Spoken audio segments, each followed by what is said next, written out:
In this video, we're going to be looking at another SAT problem, this one dealing with imaginary numbers. Now this, like most questions on the SAT, it might be intimidating if you don't know how to go about solving it, but these types of questions where they have a fraction with values of I are always very easy to solve if you know what to do. So what we want to do is we want to find an equivalent form that doesn't have an I in the denominator. This is what all of these SAT questions are going to be asking for if this is what the setup is. So in order to do that, we need to get rid of the I in the denominator. And to do that, we multiply by the conjugate of the denominator. Now the conjugate is just very simply whatever the expression is, but with the second term negative, right? And you'll see why that cancels out in just a sec. So we multiply the top and the bottom by the conjugate because this is essentially like multiplying our number by 1. It doesn't change it. As long as we do whatever we do to the bottom, to the top, we're good. So we're going to multiply the top and the bottom. Well, let's work out what the denominator is going to be first. The denominator is going to be, I'll put it down here, very simply, 64, which is 8 times 8.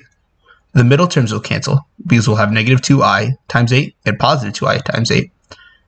And the last term, 2i times negative 2i, which gives me negative 4i squared. And I'll show you what to do with that in just a sec. But first, let's multiply out the top. You get 24 minus 6i minus 40i plus 10i squared.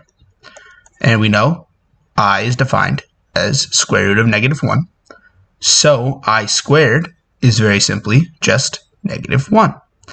So we plug that in here, and in the denominator we get 64 minus negative 4 or plus 4. And this negative 10i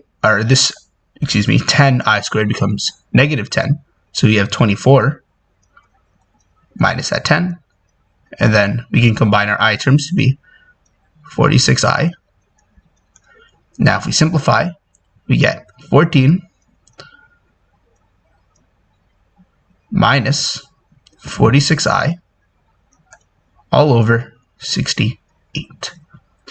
And now, as you can see, we have our terms separated, so I'm just going to distribute. So I'll have 14 over 68 minus 46i over 68. And now I simply simplify.